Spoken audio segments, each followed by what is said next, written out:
up, you guys? We're back for episode number 2. We're so happy you're here.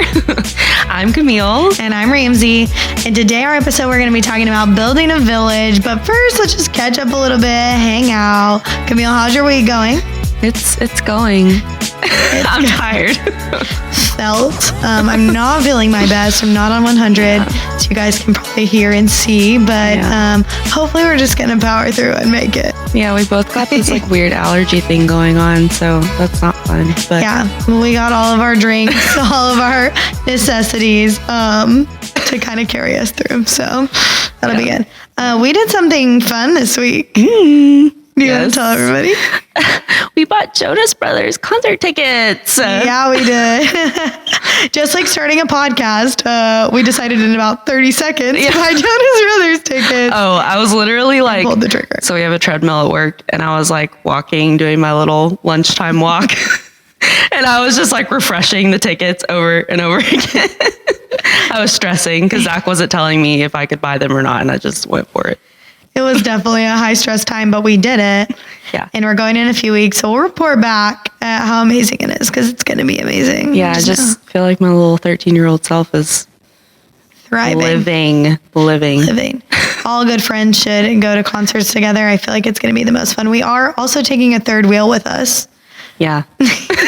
Camille's husband, Zach, is going with us to the concert. He's excited. I'm excited. It's going to be great. But he's third wheeling us, for sure. Not the other way around. Totally.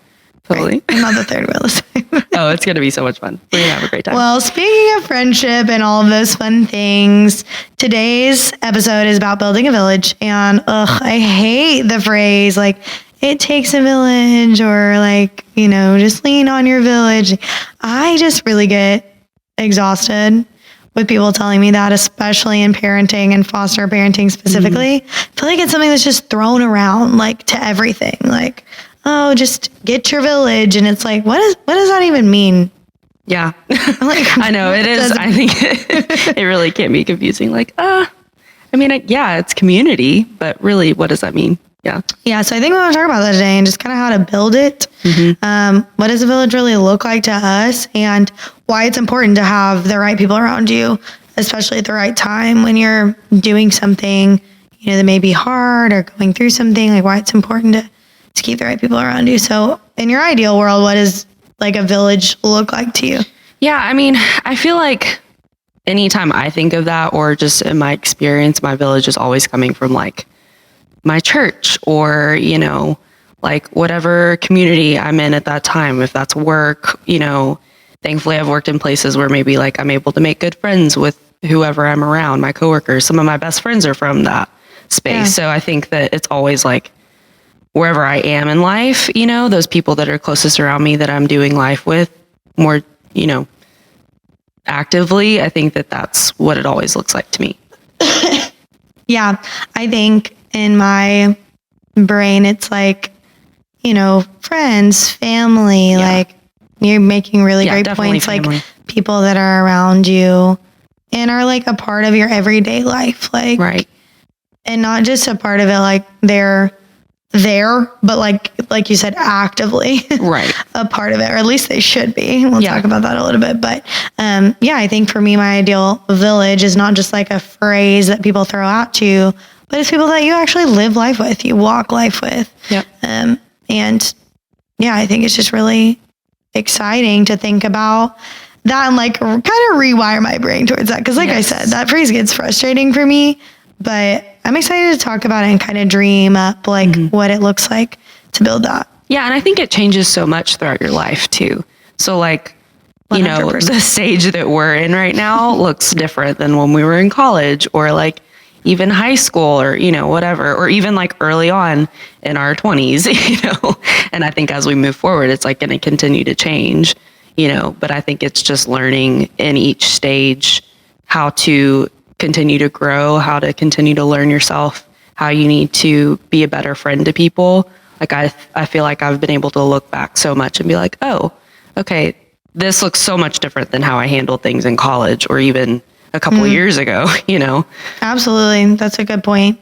I think today we're going to hone in on the topic of friendship And we're friends, so it's kind of fun for us to get to sit here and talk about that and talk about, friendship specifically. But this stuff can apply to all of your relationships, all of your village around you, like the people you mentioned, people that are in your life, coworkers, church, family, friends, all of that. But I think specifically we're going to focus today more on the friendship aspect. Yeah. So we've asked you guys to submit your questions in, and we're going to answer them in every episode. And the question that we chose today was, how do you make good friendships? And then how do you sustain those friendships over time? So maybe Camille, if you want to talk about like how you make a good friendship first, or what a good friend maybe looks like to you. Yeah. I feel like something I've always kind of struggled with is like making friends. I know that sounds weird. It's not that I'm bad at making friends. I think that I've always been the type of person to have like a couple close friends. I was actually just talking to my friend about this the other day. Like, I feel like I've always only had like one or two good friends. And so once I have my little bubble, I'm done, and I don't really try harder. But I definitely think it's good to like exercise that and, try and reach out. I think for me, like making good friends means just like putting yourself out there, and that can take a lot of time. I know. So when my husband and I moved back from Louisiana, we were kind of starting over. We hadn't lived in Little Rock as adults. So we were back with people that we knew, but we didn't know them super well, or, time had passed. And I think for a while, like we had friends, but it wasn't like close friends. Like I had one really good friend that I made from work, and like we're still best friends now. But other than that, it was like, didn't have a ton of close friends, and I just didn't know how to like reach out. I felt like if I was just in a certain community, that it would just happen. And that's not how it happened. And now I've learned that like, if I like someone, or if I think they're cool, maybe ask them to coffee, or like, and that's still a struggle. Like I still really struggle with that. Like there's people now that I'm like, oh, I still really think they're cool and I want to reach out, but I just haven't. But I definitely think I'm learning, like, reach out. If there's somebody that you think is cool, take them to coffee, go ask them questions. Like maybe you'll click. Like I did with you. Exactly. When I forced you to dinner I'm with me. learning from Ramsey. As we talked about on the last episode. Yeah, I'm a little bit of a pushy friend. Let's just be honest about it. Yeah. When I want to make a friend, I just make it. Like you are my friend now. I've chosen you. No, I'm just kidding. Which is good for me because I need that. That's kind of my personality. Camille and I've talked a lot about like, having different personalities in friendship, and kind of almost like the theory that opposites attract in relationships. Like they also make really good dynamics in friendships sometimes. I feel like our personalities are pretty different, but I also have friends that are like me and friends that are not like me. Yeah, that's been part of me maturing too, is realizing that not all my friends have to be exactly like me, look like me, have the same interests as me. I used to just kind of have cookie cutter friends and we were all the same. But I really started seeing the value in having people around me that aren't like me. They bring something different to the table. So now I just love making friends and being around people in general that have all these different strengths and talents and interests. I feel like it grows me as a person and it makes me better as a person. And yeah, I just love genuinely making friends. But something else I've learned is like, not every friend is on the same level of friendship. Yeah. No, that's so true. I think that, you were talking to me about how our pastor said, like, be transparent with many, but vulnerable with few. And I think that's so good. Because I think for me, sometimes I think like I want to be so close to like everyone I'm around. And if I'm not doing that, it makes me feel like I'm failing in that way. And I think for you, maybe it's more of like a boundaries thing, but I don't know. You can speak more to that. Yeah, just for different reasons. I don't know. I feel like every relationship that I have and keep just has its own place. I don't mean to say that in a way that's like, put everyone in their place, or like, that I have some hierarchy of friends or anything like that. But just knowing, which friendships are maybe those really deep, intimate friendships, and maybe some relationships that I have that aren't as close, or I don't spend as much time with them, or, you know, we're not in the same space often. And so it's not as intimate, and I'm not as vulnerable maybe in some ways. And then with other people, maybe I'm vulnerable in ways that I'm not with even my best friends, just because we're living the same stage of life, or like in parenting, you know, I've gained a lot of different friendships that way. So it's just like interesting to watch those dynamics at all. But I don't think that means that you have to keep like your circle small. Like people say like, oh, keep your circle small. Like I do think you have to have that inner, you know, circle of people that you are just deeply intimate with. But that also doesn't mean that you can't keep other friends in relationships that grow you in different ways. And maybe like they're more of a supporting actress role, and not a main character in your life. And that's okay. Every great movie needs a supporting actor. So it doesn't mean that it's any less of a friendship. It just might be a different friendship. It just might look different. And so, I try not to like, you know, MySpace, like top 8 my friends or anything. That's such like a elementary school thing. Like, these are my top 3 best friends. Yeah. And then you're like just a friend. Right. Like, do you still do that in your head where you're like, they're my best friend and my best friend? And they're almost my best friend. But they're more maybe just still friend title for now. Right? Yeah. No, I remember one of my close friends, she's probably going to be embarrassed. I won't say her name.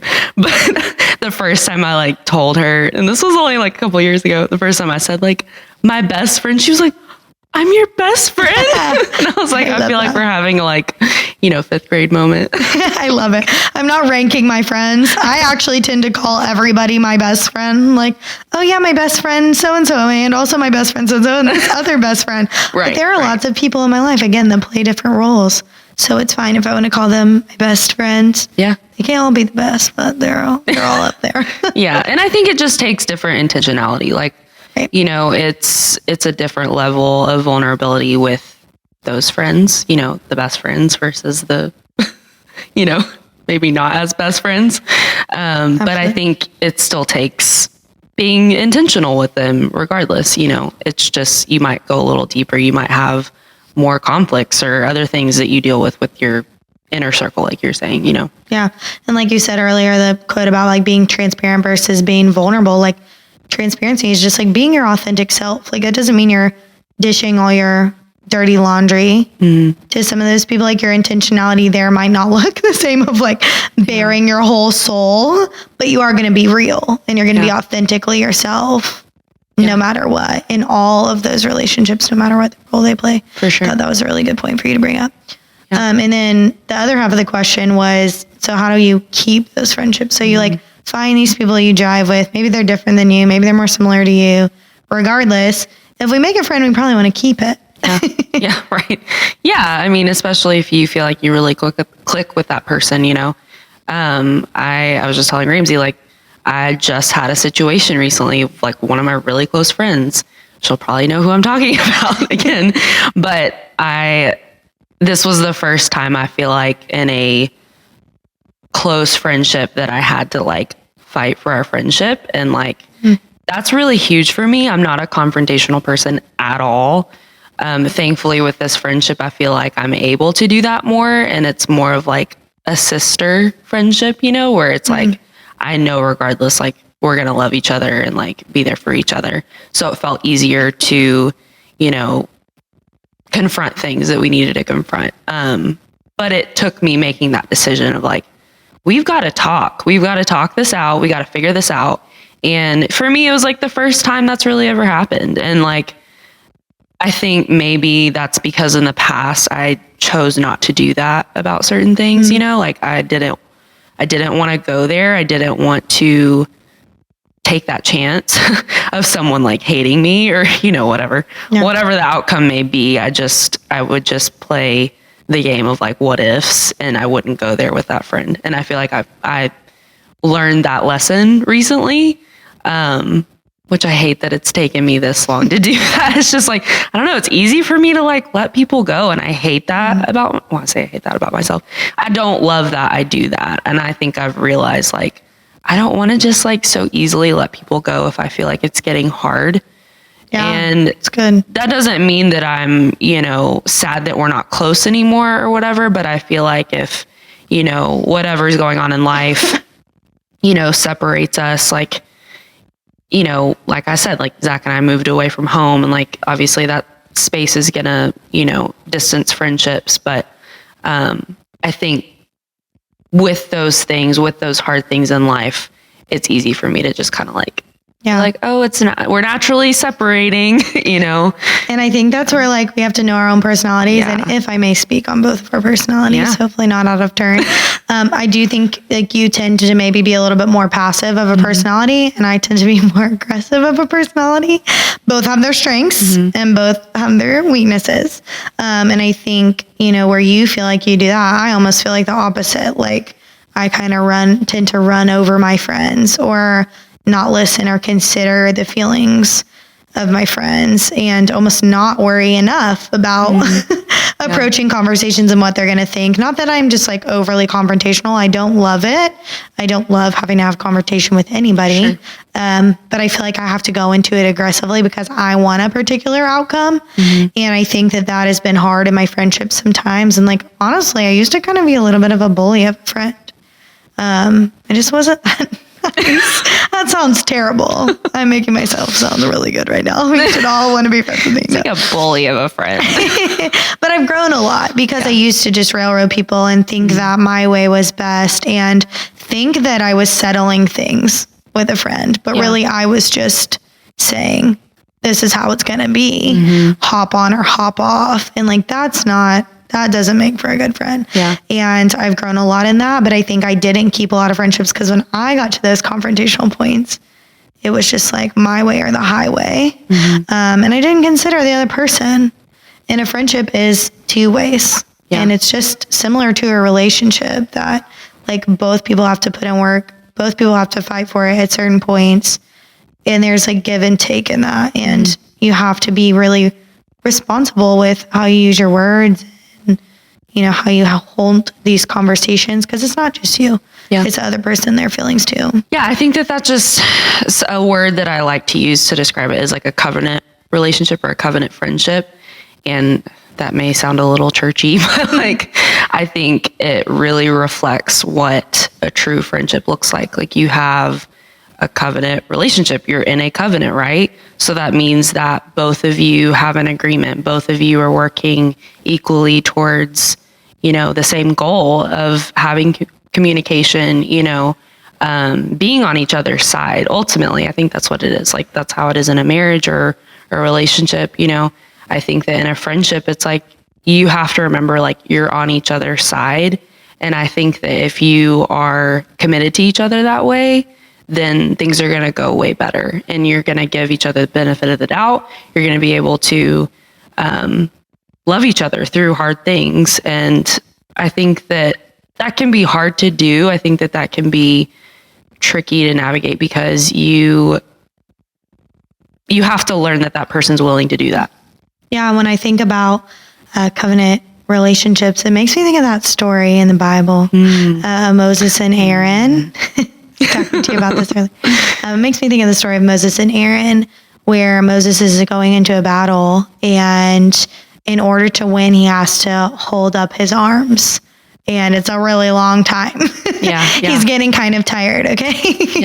And I like to make the Bible real. He's getting tired. He's like, I cannot hold up my arms for a day. It's really hard to do, and he's probably really old, so struggling. But on a real note, he has to hold up his arms, and Aaron comes in and says, like, I will hold them up for you. Like, for you to win, I'm going to be there, and I'm going to stand there and hold them up. Like, even if my arms shake, even if like it's hard for me or it's painful for me, like, you're going into this battle and I'm going to be there literally holding you up. And that's just the picture that I picture when I think of good friends is like, I've actually said that phrase to my best friend before, like, this is a situation where I just need you to hold my arms. Like, I don't have the faith to do it. Like, I don't think I'm going to get through this situation if I can't lean on you in this situation. And I just feel like that is such a good picture of what a deep, committed friendship looks like, is like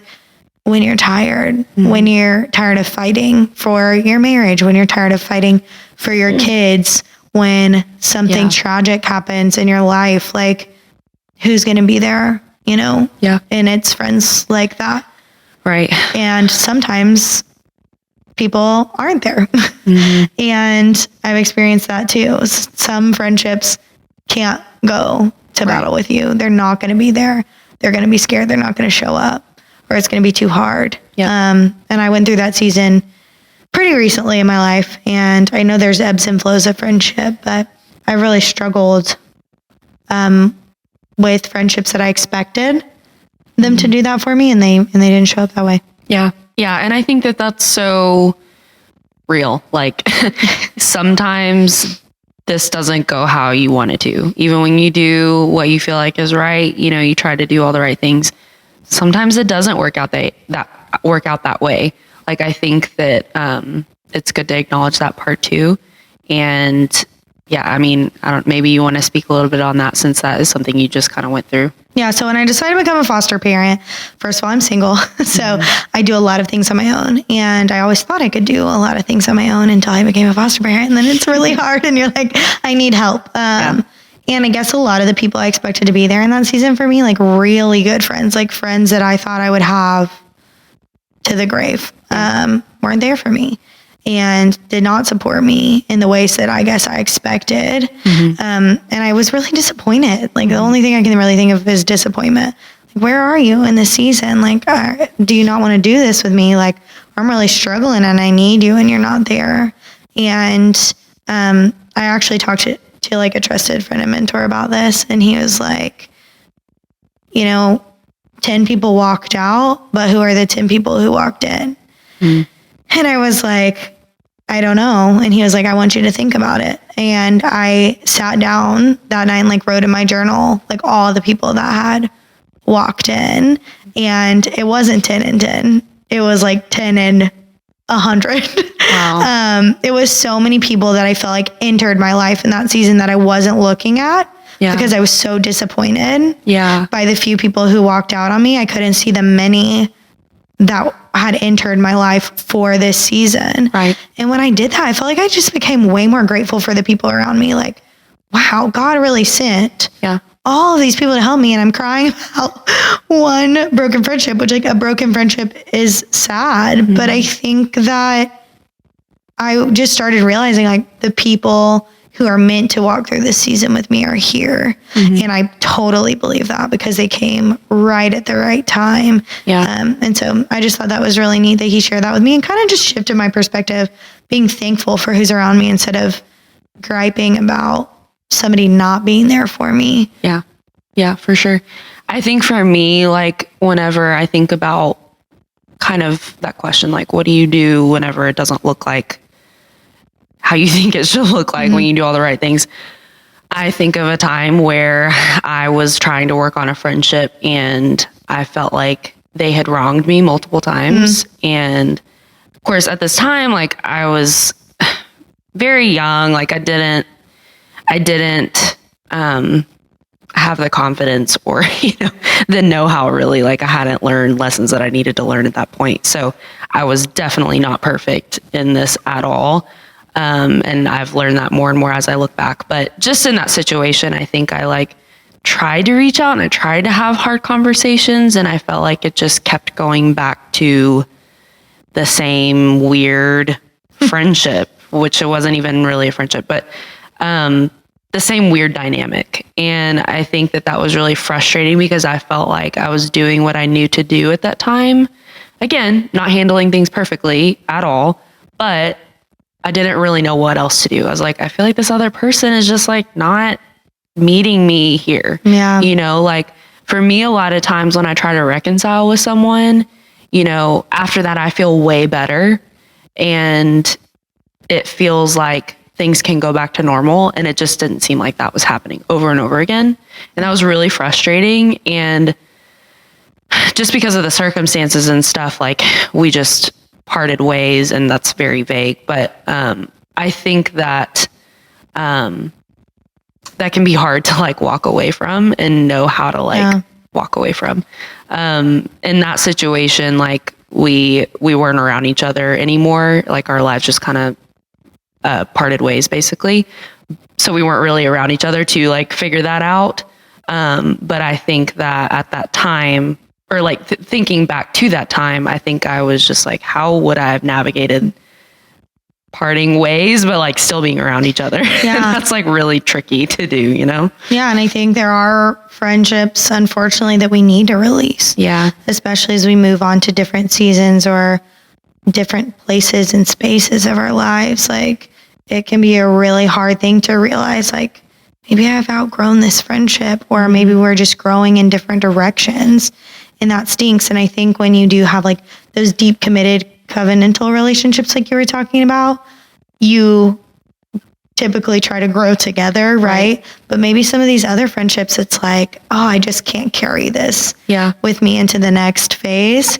And I don't know how to do that gracefully either. Yeah. I feel like that can just be really hard. But I think when two people are on the same page, or maybe so much not on the same page, that it just makes sense. Like, you can let it go and just have peace knowing that, you know, that's just not a relationship you're going to carry. Or maybe that relationship, the dynamic just changes. Maybe they were in your deep, deep inner circle. Now they're just someone you see every now and then and you say hey to, and there's no hard feelings, but it's just different and it just changes and adapts. I think every friendship adapts over time in some way. Yeah. And sometimes that's closer and sometimes that's just further apart. Yeah. I think for me too, it's like, I want to know when to acknowledge that that's happening, you know? Like, I do have friends that, or like you were saying, it's like now they're more so acquaintances. I don't really talk to them very much, but at one time we were very, very close. Like, they were my people, you know? And I think that like, I so badly want to like talk to them or be like, I don't know, just acknowledge that that's happening, because it just happened naturally. We drifted apart naturally, you know? And I say that, I don't know if they necessarily feel that way, but I think that I just like, I don't know. I feel like I want there to be some kind of communication about it. And like, that doesn't always happen, you know? And I think that that's really hard too. Like, for sure. Yeah. And I just don't like change. Like, I'm kind of a person, even though like I'm fun and kind of crazy and like really outgoing, like I don't really like things to change that much. It's probably not what people would think about me, but like, I'm like, no, I want that friend to be just right here, exactly where they were 10 years ago. And I want to see them every day and I want to hang out with them the exact same. And like, that's just not reality, unfortunately. And it is sad and it is heartbreaking. And it's like, man, don't you just wish it could just all stay the same? But I'm not around my high school best friend every day anymore. I don't see her the same. I still have love for her. She still has love for me. It just looks so much different. And I think we could, again, choose to be really disappointed in that, or just kind of flip the script and say, wow, that person really helped me grow in this one specific season. And now somebody else is helping me grow in this specific season. Yeah. And I'm a very sentimental person. So I think like you were saying, like, like my best friend in high school helped me grow through this at that time. Like, I think I want to relive that, or I don't know. It's just like I said, I'm very sentimental. And so it's hard for me to let that go. I don't know. That's something I still really struggle with. It's like, how do you let that go and still it be like a dear, sweet friend, but not in the way of like a covenant friend anymore. They're not a friend that you are going to like be around all the time anymore. Your lives have drifted apart. It was sweet the time you had and the memories you have, but like, they're not that person for you anymore.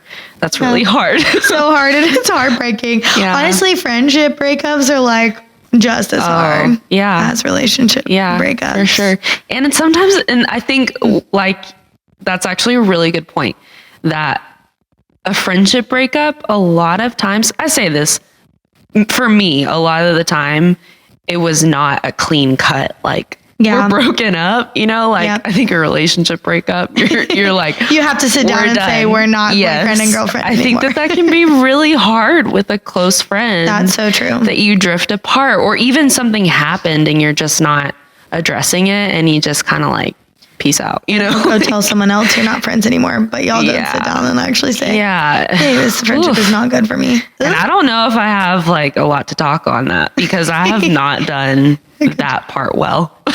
Honestly, like, I think that that's something I've not done a great job of when it comes to drifting apart friendships. Absolutely. You know, I'm just like, I don't know how to navigate this. I don't want to just ghost you. Exactly. Feels kind of like ghosting. Yeah. But it is really tricky.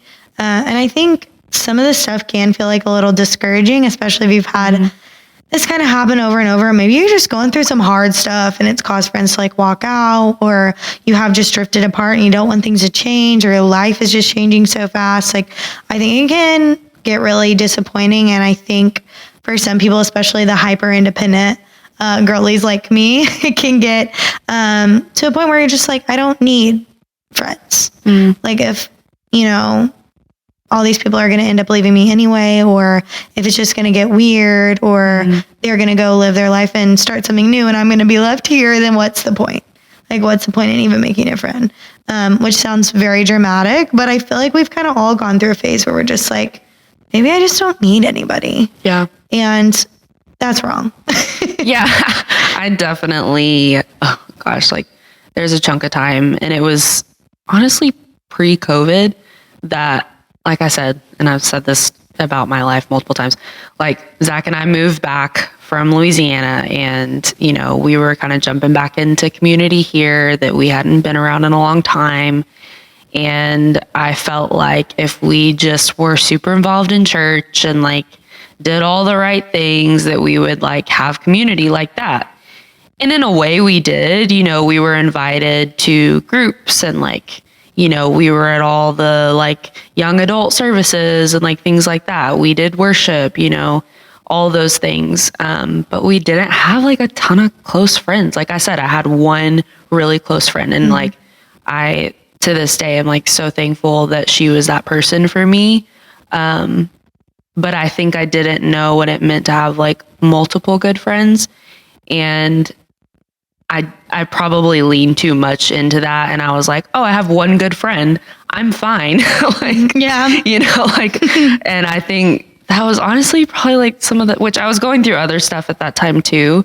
But that was probably one of the most like depressing times in my life. Like, that I just felt so secluded. Like I started to get to a point where I didn't want to go to anything. Like, I literally would tell Zach to like make excuses for me because he would go to the thing, and I'd be like, no, I want to stay at home.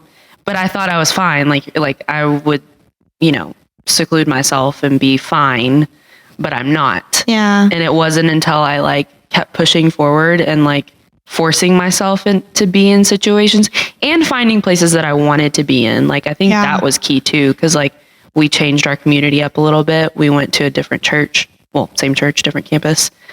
Still love that original campus we were going to, but we just needed to switch it up, and we needed to like truly find where we fit in. And that's when things started to change. Like, I wanted to go forward. I wanted to make new friends. And I think all those things combined, I was just like, oh, this is what it feels like to have like a lot of good friends. And that's still very new and fresh. Like, a lot of those friendships are still very new, but it's very different than what I've ever experienced. And it can feel encouraging, especially when you've been in a season where you haven't had that. So refreshing to be like, oh my gosh, I found my people. Yeah. There's no better feeling in the world. Yep. But I would say if you are feeling discouraged out there, and making friendships has maybe been hard for you, keeping friendships has been hard, maybe, you know, you need to grow in some areas, or your friends need to grow in some areas, or maybe you just need to find different friends or a different community landscape that's going to bring you your people. Don't give up. Don't give up on it. And not, to your point, like, not every good person is a good friendship for you. Yeah. There's a ton of good people out there, so many. But that doesn't mean that they're all going to be your friend, or that it just works in your life or in your dynamic. Like, I think that you have to find the people that are meant for you in your season. And that doesn't mean they're not going to be a great friend to someone else. Maybe you just need to change your environment, like Camille's saying, like, change your environment, or keep looking, keep searching, and don't give up. Yeah. Yeah. I think that that's key. You have to keep pushing forward. And like I've said before, that is not one of my strong points. I'm good backing off, being passive. I'm good to just leave it as it is. And I'm learning, like, that doesn't work. That doesn't work how I thought it did. You know, things don't just fall into place. Like, you do have to put in some work. Absolutely. And to have a good friend, you have to be a good friend. So I think it's a challenge for us all. Like, not only don't give up in looking for good friends, don't give up in being a good friend and cultivating yourself. Yeah.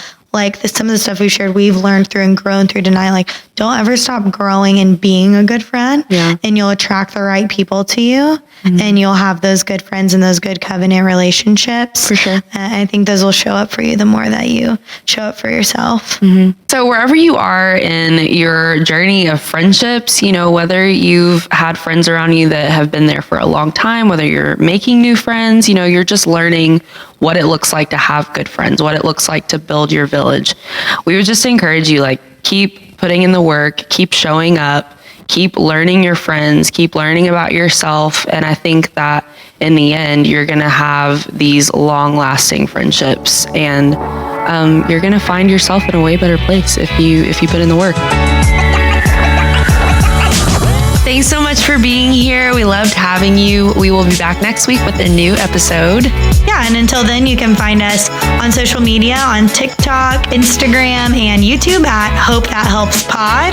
Yeah, and we love getting your questions in. If you have questions, we'll be answering them every episode. You can email those at hopethathelpspodcast@gmail.com. Yeah, we want to give a special thank you really quick to our production team, Zach Grimes and Eric Pardo. Whoop, whoop. Well, hope that helps.